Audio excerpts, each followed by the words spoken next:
¿Por qué existe tanto misterio sobre la vida después de la muerte? ¿Por qué sostienen las diferentes religiones tantas creencias contradictorias al respecto?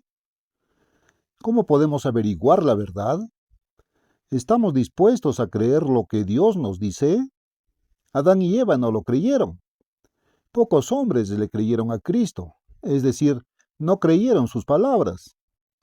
¿Estaríamos dispuestos a creerle a Dios si Él mismo nos lo revelara?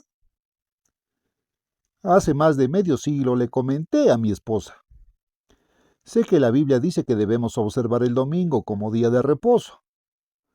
¿Cómo lo sabes?, me preguntó. ¿Lo leíste? No, pero sé que la Biblia lo dice porque las religiones cristianas se basan en la Biblia y todas observan el domingo.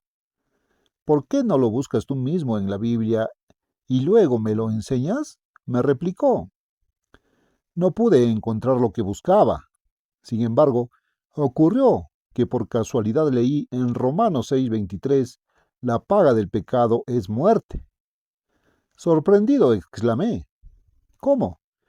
En la escuela dominical me enseñaron que la paga del pecado no es la muerte, sino vida inmortal en el fuego eterno del infierno.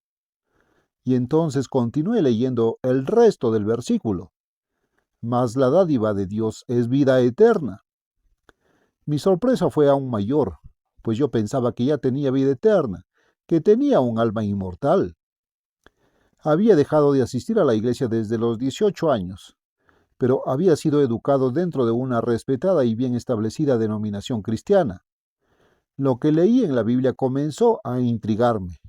Recordé haber oído a los predicadores referirse al día en que todos iríamos al cielo, afirmando que así lo enseña la Biblia.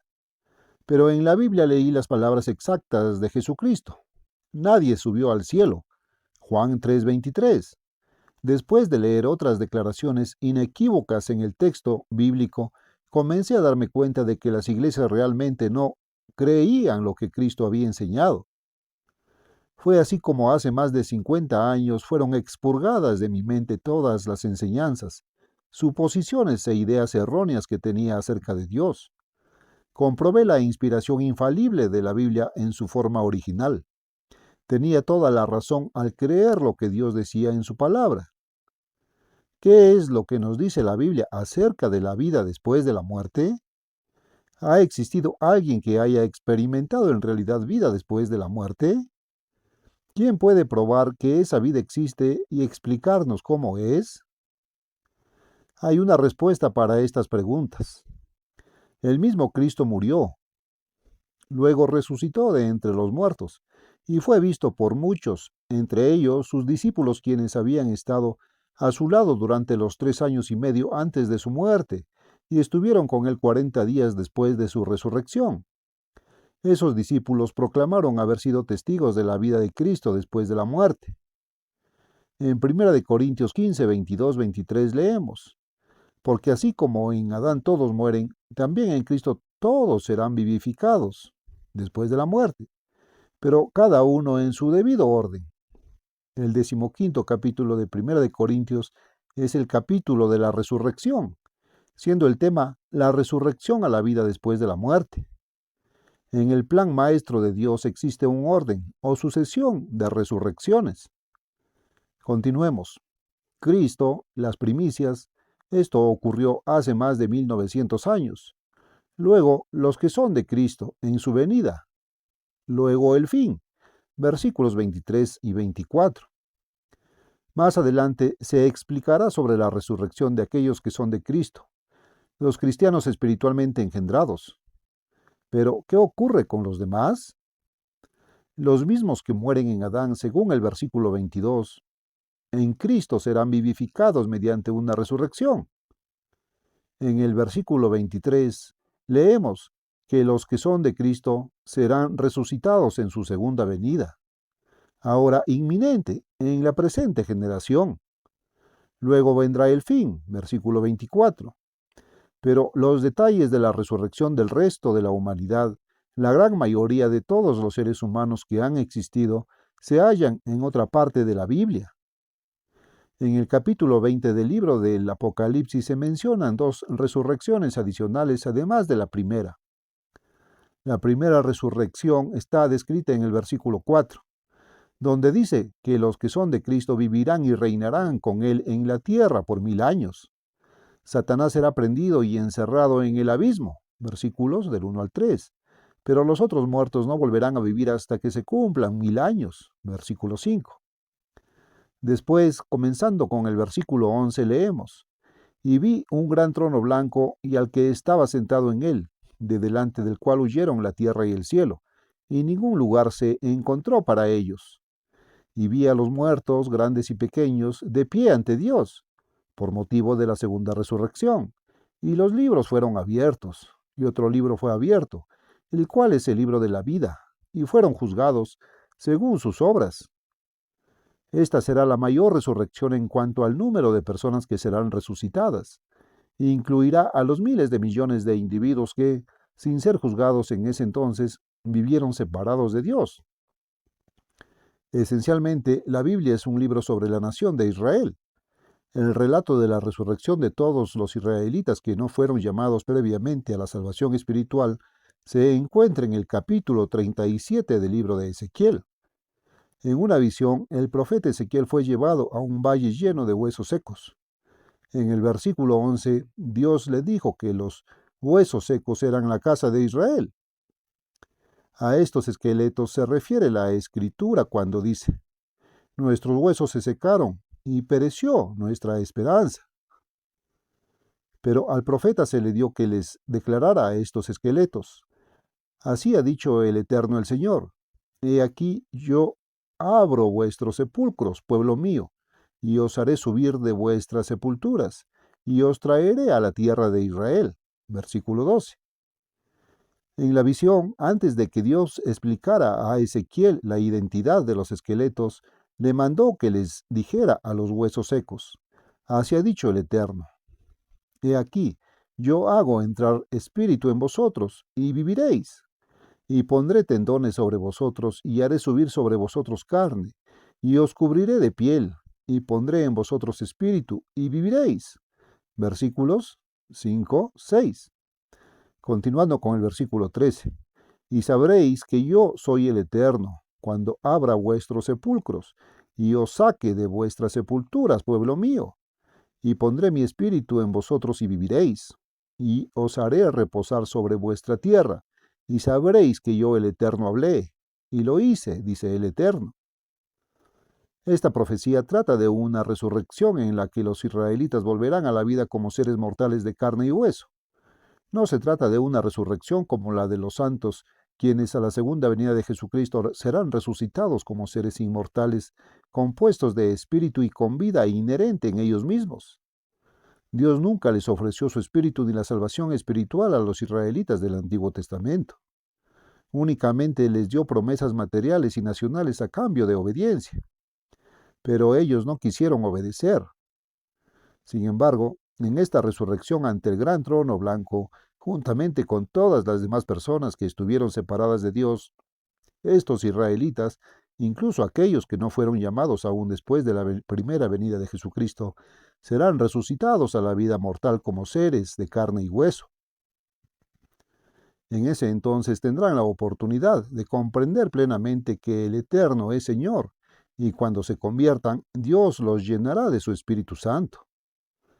Ellos también, junto con todos los individuos de las diversas naciones que no hayan sido llamados específicamente antes del milenio, vivirán de nuevo como seres humanos físicos en esta segunda resurrección. Después de un periodo de desarrollo y de vencer el pecado, recibirán la salvación espiritual, sin que Satanás esté en medio para engañarlos. Ahora, volvamos al capítulo 20 del Apocalipsis. Los versículos 13 al 15 indican que habrá entonces una resurrección de aquellas personas incorregibles que rechazaron la salvación eterna que les fue ofrecida.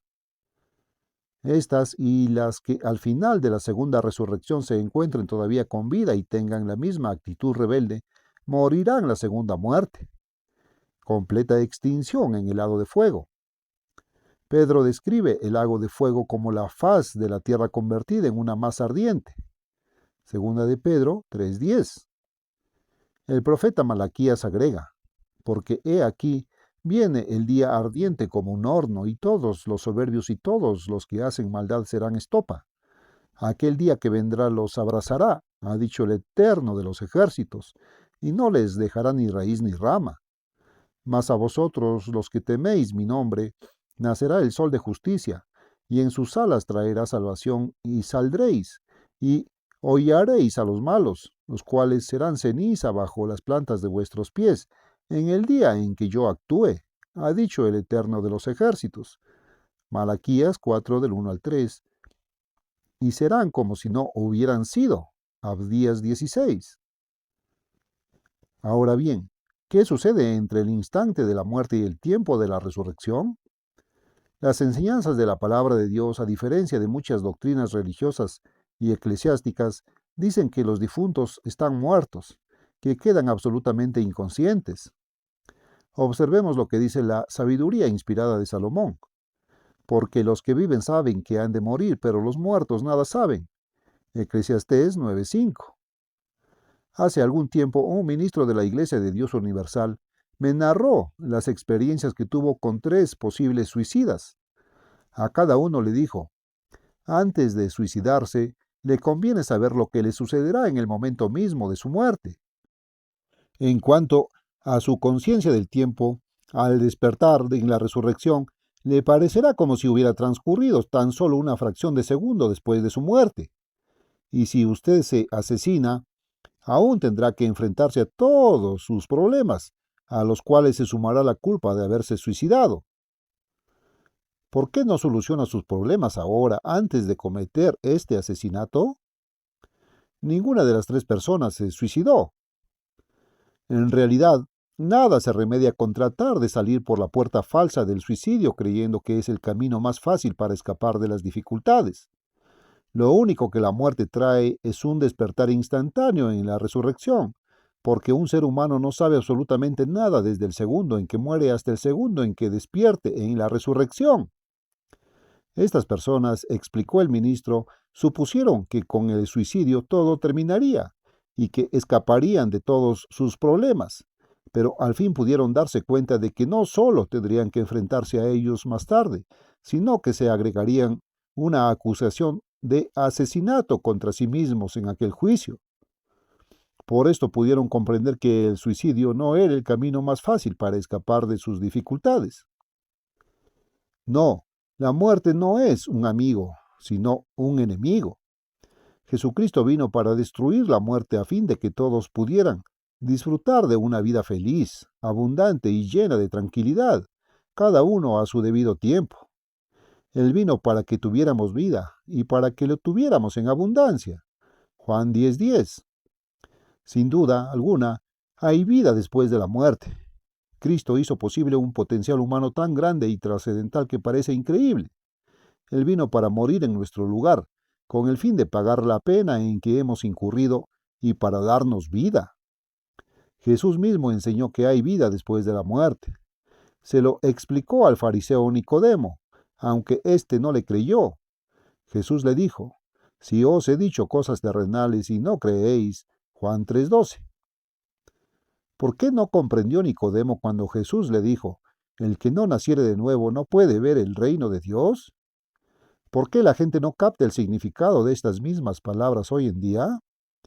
¿Cuántos en la actualidad están conscientes de que el Evangelio de Cristo fue la proclamación de una noticia sensacional nunca antes anunciada? Los judíos de aquella época conocían, o debían conocer, la profecía de Malaquías con respecto a todo esto. Se trataba del Evangelio de Dios y la palabra Evangelio significa buenas noticias. Jesús fue un difusor de noticias, por así decirlo, y la noticia que trajo era algo absolutamente nuevo, algo que no había sido proclamado a la humanidad anteriormente.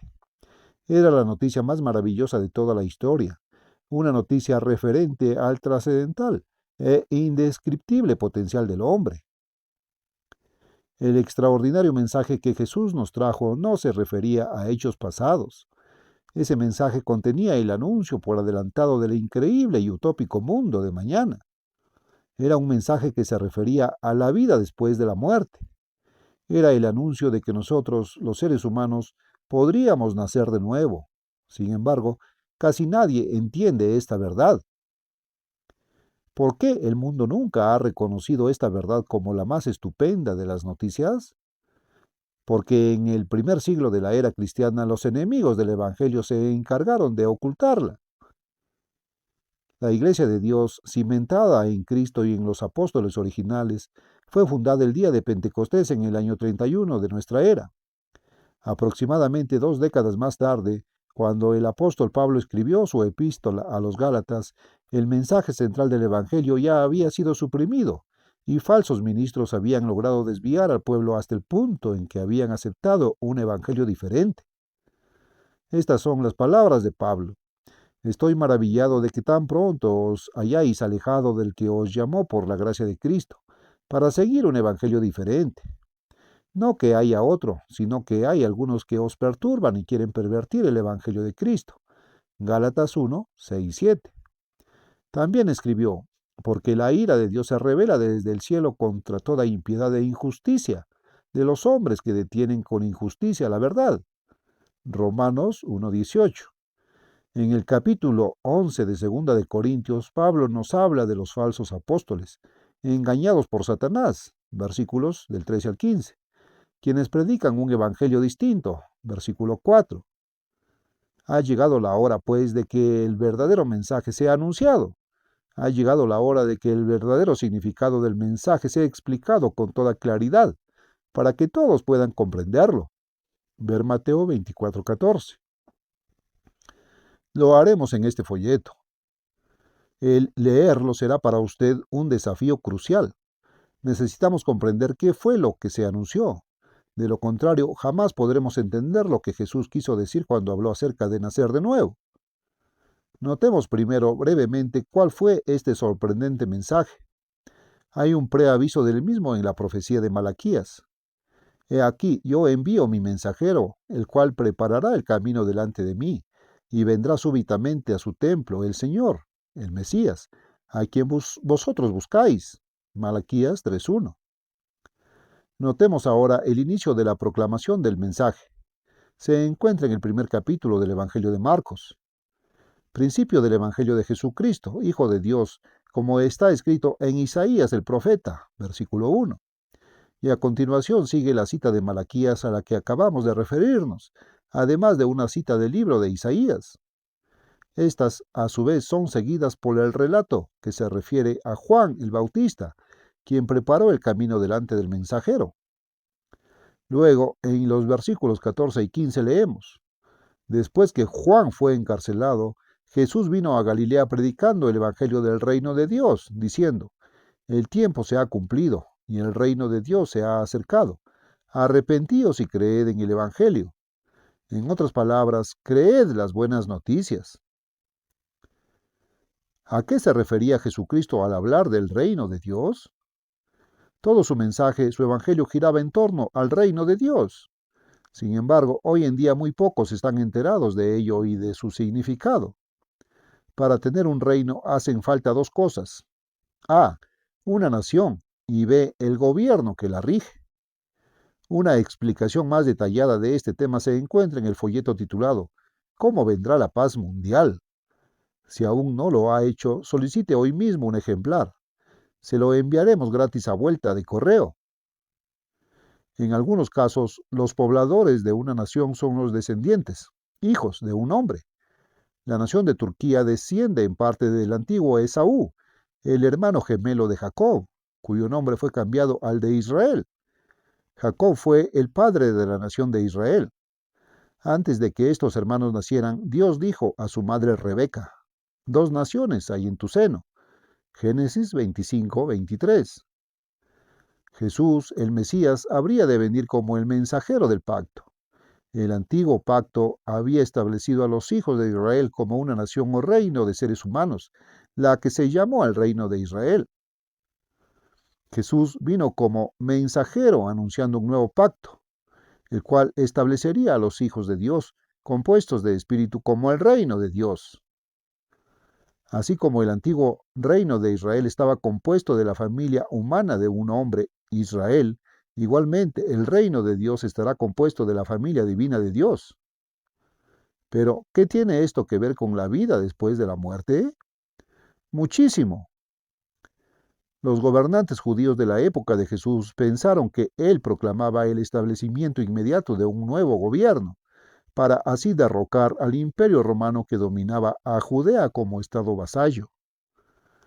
Uno de estos prominentes judíos era un hombre llamado Nicodemo, al que ya nos hemos referido. Nicodemo era fariseo y los fariseos eran hostiles a Jesús a causa del evangelio que proclamaba.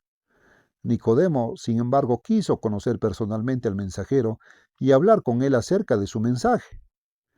Para evitar las críticas de sus colegas, fue a ver a Jesús de noche. Sabemos que has venido de Dios como maestro, le dijo, Juan 3:2. El uso de la primera persona del plural indica que los fariseos conocían la identidad divina del mensajero y la fuente de su mensaje. Pero a los fariseos les interesaba proteger su posición como gobernantes dentro del imperio romano, no el enterarse de las revelaciones divinas. Jesús captó la importancia de las palabras de Nicodemo. El mensaje de Cristo era el anuncio del advenimiento del gobierno mundial de Dios, es decir, el reino de Dios, el cual regirá sobre todas las naciones con el gobierno divino. Los gobernantes judíos tuvieron miedo de ese mensaje. Jesús era de su mismo linaje, era judío como ellos. Los fariseos temieron que si no se oponían a Jesús, serían destituidos de todo poder y quizá condenados a muerte, como agentes subversivos que pretendían derribar el gobierno romano. Los fariseos creyeron que Jesús estaba proclamando el derrocamiento inmediato de aquel gobierno. Jesús, por consiguiente, no malgastó palabras. Clara y directamente proclamó que su reino no era de este mundo ni de esta era, sino del mundo de mañana, es decir, de una era diferente y futura. Dijo también que no estaría compuesto de humanos, sino de seres inmortales. Sería la familia de Dios. Jesús, por tanto, le explicó a Nicodemo, el que no naciere de nuevo no puede ver el reino de Dios. Juan 3:3. Es importante notar la relación vital que hay entre el nacer de nuevo y el reino de Dios, en el sentido de que ninguna de las dos cosas es de esta era ni de este mundo. Pero la abrupta declaración inicial de Jesús confundió a Nicodemo. Hoy, los dirigentes de los cientos de sectas y denominaciones que se llaman cristianas aún están confusos y engañados.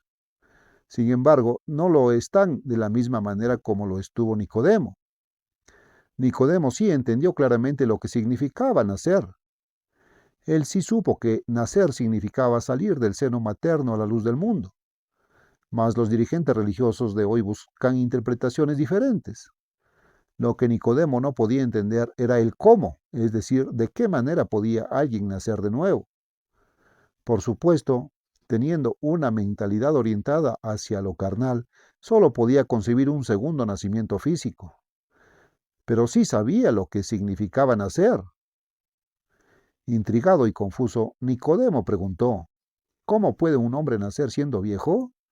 Y añadió, ¿puede acaso entrar por segunda vez en el vientre de su madre y nacer?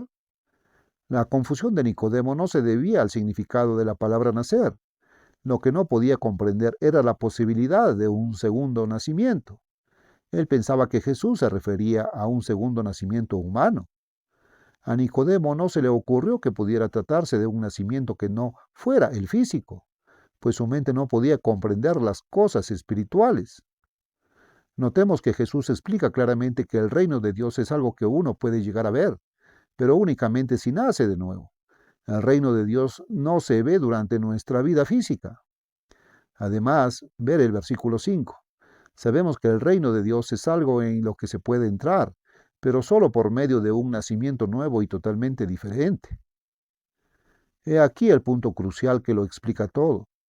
Lo que es nacido de la carne, carne es, y lo que es nacido del espíritu, espíritu es. Juan 3:6. El hombre ahora es carnal, humano, está hecho de materia. Polvo eres y al polvo volverás, le dijo Dios a Adán. El libro del Génesis también nos dice, entonces el eterno Dios formó al hombre del polvo de la tierra y sopló en su nariz aliento de vida, y fue el hombre un ser viviente. Génesis 2:7. Ver también Génesis 3:19. Jesús dijo explícitamente que cuando una persona nazca del Espíritu, será espíritu. Así lo dice la Biblia. Puede leerlo y comprobarlo usted mismo.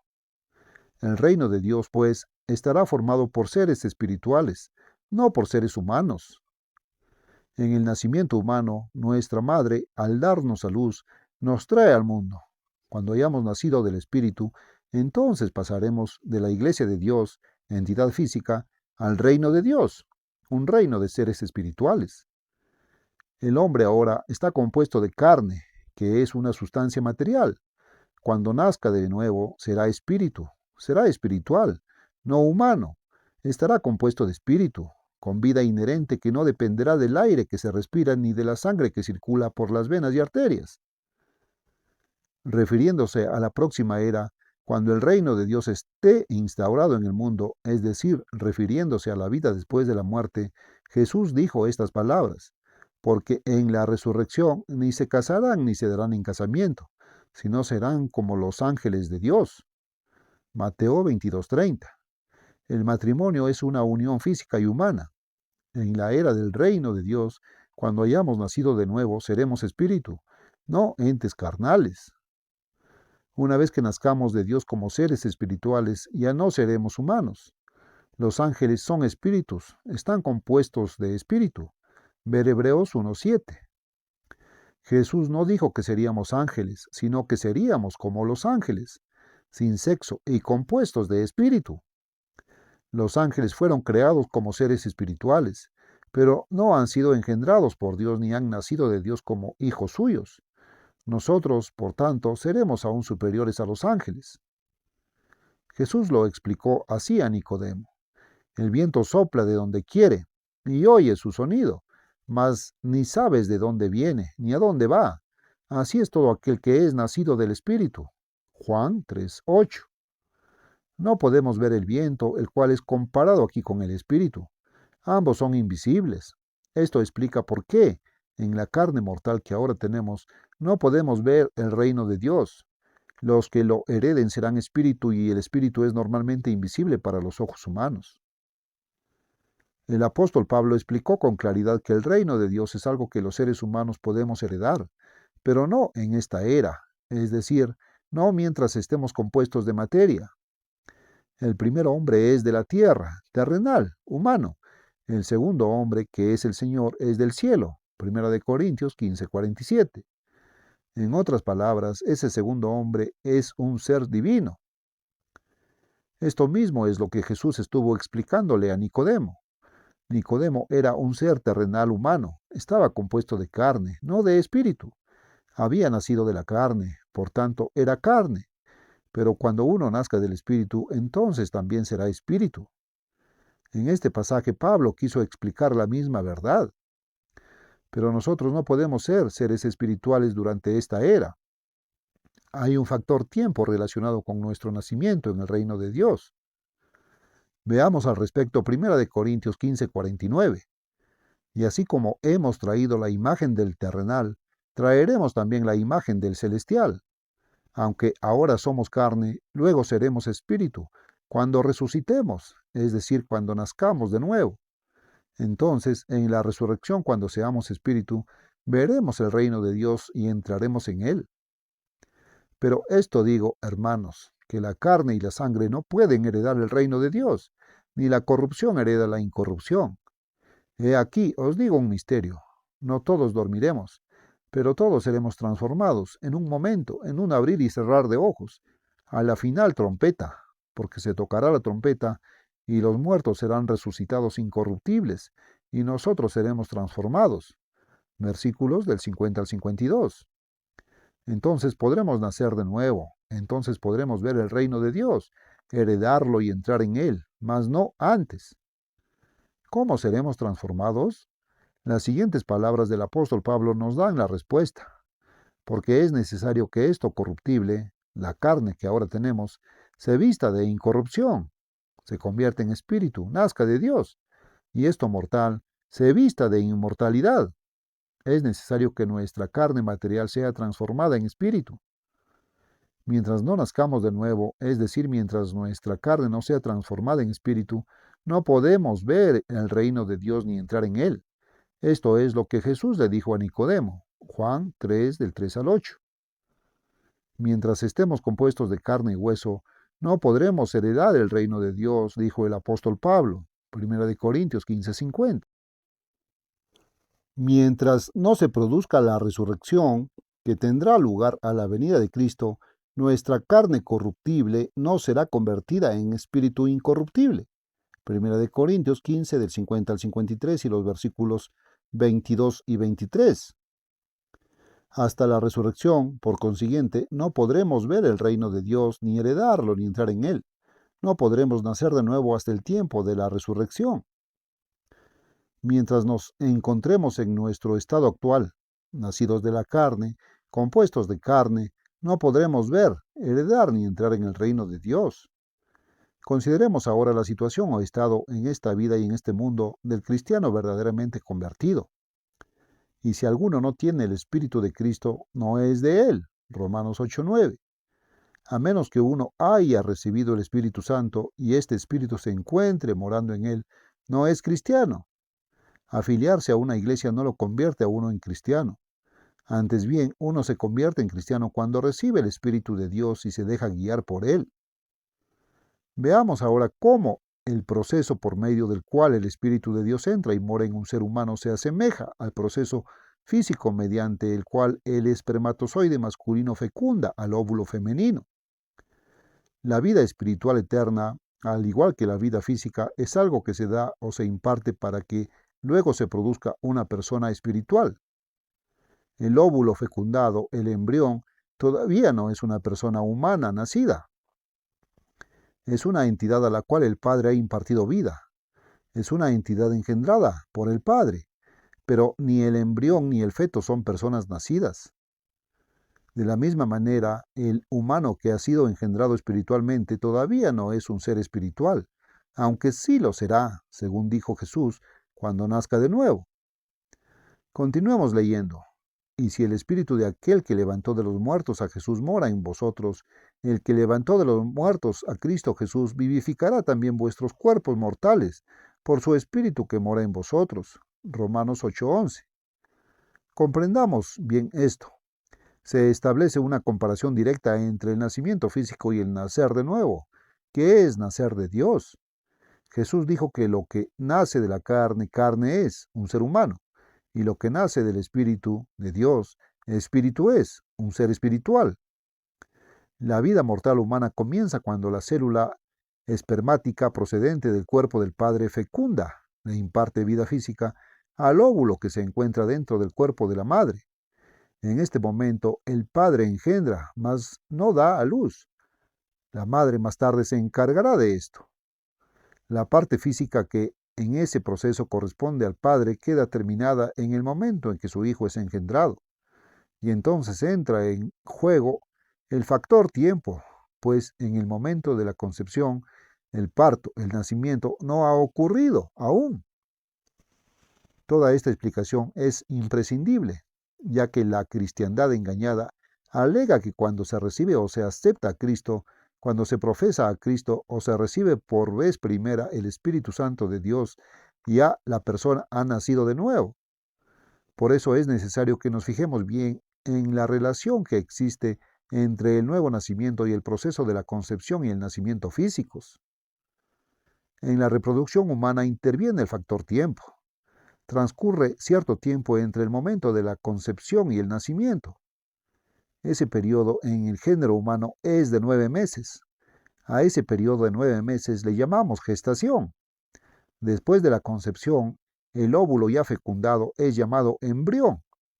Al cabo de unos pocos meses se le da el nombre de feto. Durante esos 9 meses no nos referimos al embrión ni al feto como a un ser ya nacido. Ese embrión o feto sí es hijo de sus padres, pero todavía está atravesando por el proceso que culminará en su nacimiento. Es un hijo no nacido aún. El padre ya lo ha engendrado, pero la madre todavía no lo ha dado a luz. En cuanto al nacer de nuevo, El proceso de este segundo nacimiento comienza cuando la vida espiritual de Dios nos es impartida mediante el Espíritu Santo que, emanando de la persona misma de Dios, penetra en nuestro interior para morar en nosotros. Conviene leer una vez más las palabras de Pablo. Y si el espíritu de aquel que levantó de los muertos a Jesús mora en vosotros, el que levantó de los muertos a Cristo Jesús, vivificará también vuestros cuerpos mortales por su espíritu que mora en vosotros. Romanos 8:11. Esta es la descripción de lo mismo que Pablo explica en 1 Corintios 15, del 50 al 53, la resurrección. Queremos que este quede bien claro, porque millones de personas que profesan ser cristianas creen sinceramente que cuando aceptan a Cristo o reciben su Espíritu Santo, ya han nacido de nuevo. Sin embargo, lo que realmente ocurre es lo siguiente. Después de cumplir con las condiciones de arrepentimiento, fe y bautismo, uno recibe el Espíritu Santo. El Espíritu de Dios le constituye en miembro de la Iglesia de Dios. La Iglesia es llamada el cuerpo de Cristo, porque por un solo Espíritu fuimos todos bautizados en un cuerpo. 1 Corintios 12:13. A la iglesia se le llama en la Biblia la Jerusalén de arriba o Jerusalén la celestial. Hebreos 12:22. Con esto en mente, tomemos nota de lo que nos dice Pablo en su epístola a los Gálatas. Mas la Jerusalén de arriba, la cual es madre de todos nosotros, es libre. Gálatas 4:26. He aquí la analogía que surge de este análisis. Cuando somos engendrados por Dios el Padre mediante la recepción de su Espíritu Santo, somos puestos dentro de la Iglesia, la cual, durante este periodo de gestación, es nuestra madre. La madre humana alimenta al hijo que lleva en su seno, de modo que ese hijo, en su etapa embrionaria y fetal, pueda crecer y desarrollarse físicamente. Además, ella lo lleva en la parte de su organismo donde la criatura puede estar mejor protegida contra el riesgo de lesiones físicas, hasta que llegue el momento del parto. La madre espiritual, la Iglesia, tiene la misión de apacentar la grey, 1 de Pedro 5:2, por medio del ministerio que Dios le ha dado a fin de perfeccionar a los santos, para la edificación del cuerpo de Cristo, hasta que todos lleguemos a la unidad de la fe y del conocimiento del Hijo de Dios, a un varón perfecto. Efesios 4, del 11 al 13. De la misma manera en que el feto humano se desarrolla y crece físicamente durante el periodo de gestación que precede a su nacimiento, también nosotros, después de ser engendrados por el Espíritu de Dios, nos desarrollamos y crecemos espiritualmente antes de nuestro segundo nacimiento. La vida humana comienza con lo que la Biblia llama simiente corruptible, 1 de Pedro 1:23, es decir, la célula espermática. La vida divina, en cambio, empieza con lo que es incorruptible, el Espíritu Santo de Dios que penetra en el ser humano. Y así como el embrión humano debe crecer hasta convertirse en feto y luego continuar desarrollándose hasta nacer, también el cristiano, en quien se ha engendrado la vida divina por el don que Dios le da de su incorruptible espíritu, debe crecer hasta alcanzar la perfección, para después nacer dentro de la familia de Dios. Entonces será perfecto, incapaz de pecar. Pero esa perfección de carácter justo y santo debe desarrollarse con la ayuda de Dios y su Espíritu Santo durante esta vida humana, que es la etapa de gestación espiritual. La Iglesia no solo alimenta a sus miembros con la palabra de Dios, alimento espiritual, sino que también protege a los hijos engendrados por Dios, aún no nacidos dentro de la familia de Dios, para que no sufran daño espiritual, como bien nos lo enseña el siguiente versículo, para que ya no seamos niños fluctuantes, llevados por doquiera de todo viento de doctrina, por estratagema de hombres que para engañar emplean con astucia las artimañas del error. Efesios 4:14. Entonces, cuando llegue el tiempo de la resurrección, la Iglesia, que es nuestra Madre Espiritual, nos dará a luz y naceremos dentro del reino de Dios, que es la familia de Dios compuesta de Espíritu. Romanos 8:14 nos dice, porque todos los que son guiados por el Espíritu de Dios, estos son hijos de Dios. El niño aún no nacido, que permanece en el claustro materno, es hijo de su padre y de su madre, aunque no haya nacido todavía. Del mismo modo, si el Espíritu de Dios mora en nosotros y si somos guiados por el Espíritu de Dios, somos hijos de Dios, aunque todavía estamos en un estado de gestación. Somos herederos designados, sin haber tomado posesión de la herencia que nos está destinada. Pablo continúa, y si hijos, también herederos, herederos de Dios y coherederos con Cristo, si es que padecemos juntamente con Él, para que juntamente con Él, en el futuro, cuando llegue el momento de la resurrección, seamos glorificados. Versículo 17. Notemos que este pasaje compara nuestra resurrección gloriosa, cuando nos convertiremos en espíritu, a un nacimiento, porque el anhelo ardiente de la creación es el aguardar la manifestación de los hijos de Dios, esto es, la época en que Cristo vendrá a reinar, la época en que resucitaremos a la vida espiritual, porque también la creación misma será libertada de la esclavitud de corrupción, a la libertad gloriosa de los hijos de Dios, porque sabemos que toda la creación gime a una, y a una está con dolores de parto hasta ahora. Romanos 8, del 19 al 22. Lo que hemos visto es otra comparación o analogía. Seremos liberados de este mundo y entraremos en el glorioso mundo de mañana y en el reino que se encargará de gobernarlo. Nótese que, aunque nuestra madre, la Iglesia, está en este mundo, no es de este mundo. La creación está esperando el tiempo de la segunda venida de Cristo, la resurrección y el advenimiento del reino de Dios, pues la creación va a ser libertada de la esclavitud de la corrupción. Todavía no está libre, lo estará después de la resurrección. Si bien este pasaje no se refiere directamente a nuestro nuevo nacimiento, sí constituye una comparación directa con el nacimiento de un niño que, saliendo del claustro materno, entra en el mundo. La resurrección, el momento en que seremos convertidos en espíritu y heredaremos el reino de Dios, será el tiempo en que nos libertaremos de la esclavitud de lo corruptible y de este mundo de pecado. Será un verdadero nacimiento. Continuemos leyendo las palabras del apóstol Pablo, porque a los que antes conoció, también los predestinó para que fuesen hechos conforme a la imagen de su Hijo, para que Él sea el primogénito entre muchos hermanos. Romanos 8:29. Comparemos este texto con los versículos 3 y 4 del capítulo 1 de la misma epístola. Acerca de su Hijo, nuestro Señor Jesucristo, que era del linaje de David según la carne, que fue declarado Hijo de Dios por la resurrección de entre los muertos.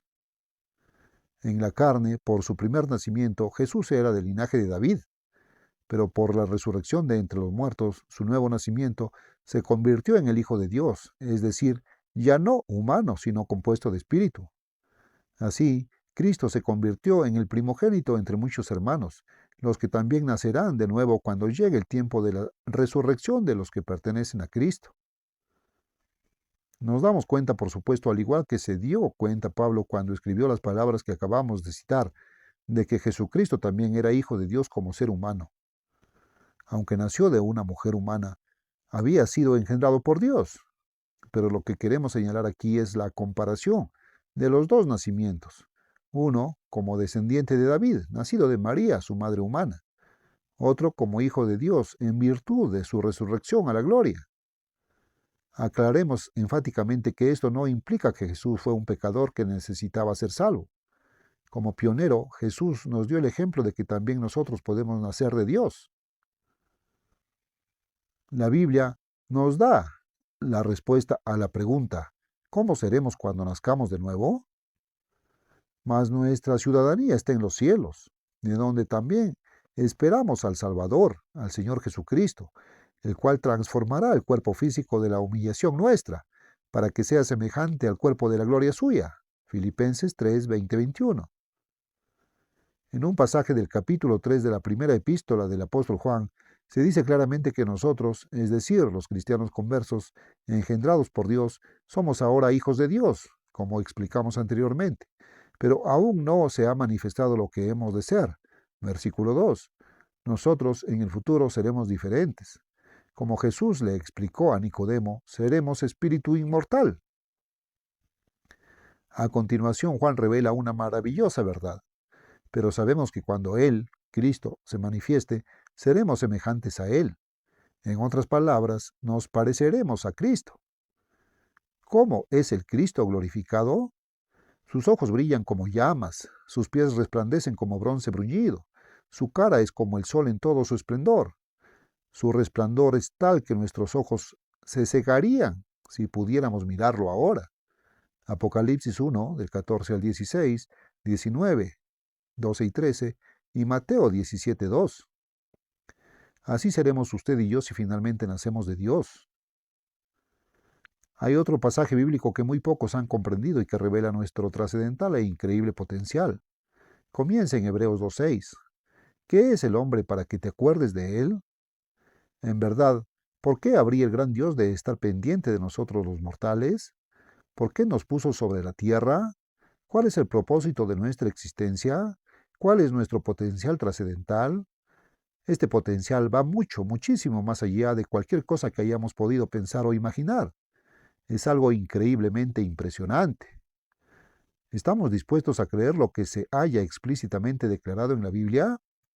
Helo aquí, comenzando en el versículo 7 del capítulo 2 de Hebreos. Le hiciste un poco menor que los ángeles, le coronaste de gloria y de honra, y le pusiste sobre las obras de tus manos, es decir, sobre la creación de Dios. Todo lo sujetaste bajo sus pies, porque en cuanto le sujetó todas las cosas, nada dejó que no sea sujeto a él. ¿Podemos captar la trascendencia de estas declaraciones? El universo entero, en toda su vastedad e infinidad, está sujeto al hombre. Sin embargo, ese poder es solo para los hijos nacidos de Dios. El hombre no se encuentra aún en ese estado. Cristo es la única excepción. Pero todavía no vemos, en el estado actual de gestación, que todas las cosas, el universo, le sean sujetas. Versículo 8. ¿Qué es lo que vemos ahora? Pero vemos a Jesús coronado de gloria y de honra. Versículo 9. Sí, a Jesús se le ha dado ya la administración ejecutiva del reino o gobierno de Dios sobre la totalidad del universo. Pero mientras no haya llegado el tiempo en que hemos de heredar y poseer el gobierno de la tierra, lo que ocurrirá cuando Cristo retorne, Él aún permite que Satanás prosiga con su obra de engaño. Continuemos leyendo. Porque convenía a aquel por cuya causa son todas las cosas y por quien todas las cosas subsisten, que habiendo de llevar muchos hijos a la gloria, perfeccionase por aflicciones al autor de la salvación de ellos. Porque el que santifica y los que son santificados, de unos son todos, por lo cual no se avergüenza de llamarlos hermanos. Hebreos 2, 10, 11. Somos, según citamos de las Sagradas Escrituras, herederos de Dios y coherederos con Cristo, como hermanos suyos. Él se nos ha adelantado a la gloria por medio de su resurrección, como el pionero. Cristo es el primogénito entre muchos hermanos. Él ha heredado ya todas las cosas, es decir, el universo entero. Nosotros todavía no somos herederos.